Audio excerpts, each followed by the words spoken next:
শুভ সকাল বন্ধুরা। ড্রয়িংয়ের মাস্টার এসেছে, 8টা বাজে। ছেলেমেয়েরা ড্রয়িং করছে, আমরা একটু বাজারের দিকে এসেছিলাম ওদের জন্য একটু কেনাকাটা করতে। মেয়ের জন্য একটা জামা নিয়েছি, জামা পায়জামা, আর ছেলেটার জন্য একটা গেঞ্জি নিয়েছি, গেঞ্জি প্যান্ট। ওরা নিজেরাই জানতো না যে ওদের জন্য আমরা এই কেনাকাটাগুলো করতে গিয়েছি। কালকের একটা অনুষ্ঠান আছে, সেখানে যাব, সেই কারণে এনে দিতে ওরা দুজন খুবই খুশি হয়ে গিয়েছে। মাস্টারটাও চলে গিয়েছে।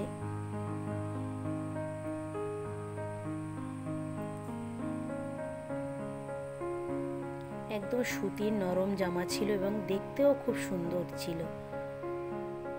3টে কালারের ছিল, আমি এই কালারটাই পছন্দ করে নিয়েছি।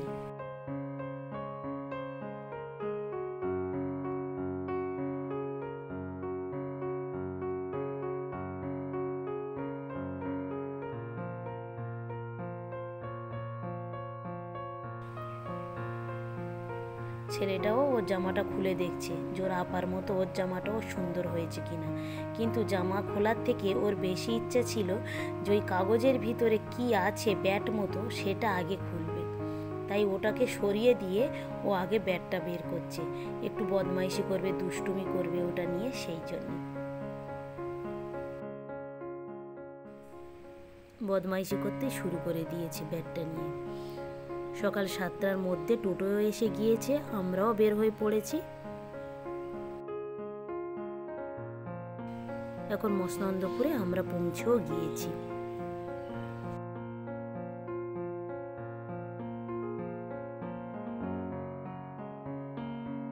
মসনন্দপুরে এসে আমরা একটু কিছু বিস্কুট, কেক, চিড়ে ভাজা এইসব খাবারও কিনে নিয়েছি।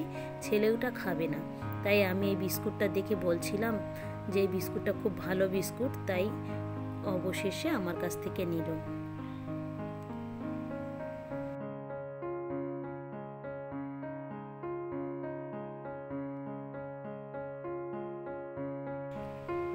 এই হচ্ছে কি আমাদের ট্রেন। আমরা ট্রেন আসতে আমরা উঠে পড়েছি। ছেলেমেয়েরা খুবই খুশি যে এবারে নানুর বাড়ি যেতে গেলে পুজোর ছুটিতে আর তাদের কষ্ট হবে না। অনেকেরও অনেক সুবিধা হয়ে গিয়েছে। যাই হোক, এই কথা বলছে আর খুব হাসাহাসি করছে যে আর কোনো কষ্ট হবে না। কিছুক্ষণ বসার পরে আবার একটু খাবার দাবার আমরা খেয়ে নিচ্ছি। অবশেষে আমরা পৌঁছে গিয়েছি যেখানে অনুষ্ঠানটা হবে সেই জায়গায়। ওর আব্বু আর ছেলেটা আগে উঠে গিয়েছে, ওর মেজো আম্মু আর মোনা উঠছে। এই জায়গায় অনুষ্ঠান হবে। উপরে এসে একটু সবাই হাত মুখ ধুয়ে নিচ্ছে। এই যে এখানে অনুষ্ঠানটা হবে স্বামী বিবেকানন্দ অডিটোরিয়ামে। ওই যে ফাঁকা জায়গা দেখতে পাচ্ছেন, ওখান থেকে উঠেছি আর এই দরজার ভিতর দিয়ে আমরা ভিতরে প্রবেশ করব।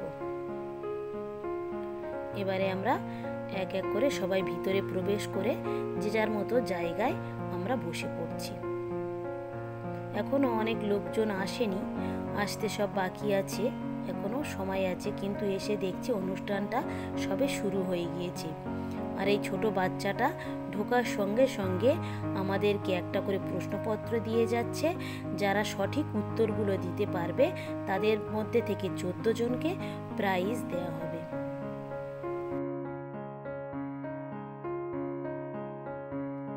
এই যে লোকটি বক্তৃতা রাখছে, এটা কিন্তু একজন ফাদার, মানে একজন খ্রিস্টান। এত সুন্দর সুন্দর কথা বলেছিল যা শুনলে আপনারা অবাক হয়ে যাবেন।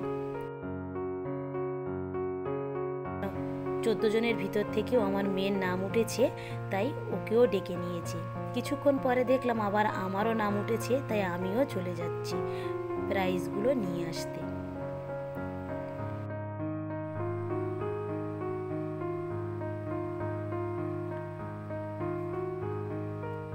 14 জনকে এখানে প্রাইজ দিয়ে দিচ্ছে। সবাই লাইন দিয়ে, 14 জনের হাতে প্রাইজ আছে, সবাই লাইন দিয়ে যাবে, গিয়ে এক একজনের হাত থেকে প্রাইজটা নিয়ে নেমে আসবে। খুব সুন্দর হয়েছিল অনুষ্ঠানটা। অনেক জিনিস শেখাও গিয়েছে, অনেক অজানা জিনিস জানতেও পেরেছি। জীবনে শিক্ষার কোনো শেষ নেই, এই কথাটা আমাদের সব সময় মনে রাখা উচিত। এমন এমন জিনিস শিখেছি বিভিন্ন ধর্মের মানুষের কাছ থেকে ওই জায়গায় গিয়ে, যা আপনারাও শুনলে অবাক হয়ে যেতেন। অবশেষে অনুষ্ঠানটা শেষও হয়ে গিয়েছে, প্রত্যেকের হাতে আমাদের দুপুরের খাবার দিয়ে দিয়েছে, আমরা এক জায়গায় বসে খেয়ে নেব। ছেলেটারও খুব খিদেও লেগেছে, আমাদের নিজেদেরও খুব খিদে পেয়ে গিয়েছিল। এখান থেকে দিয়েছিল চিকেন বিরিয়ানি। আমরা খাওয়া দাওয়া শেষ করে বাড়ি যাওয়ার উদ্দেশ্যে রওনা হয়েছি। বাড়িতেও এসে গিয়েছি, কিন্তু ছেলেপুলেদের মন পড়ে আছে যে কি উপহার দিয়েছে সেটা খুলে দেখার জন্যে।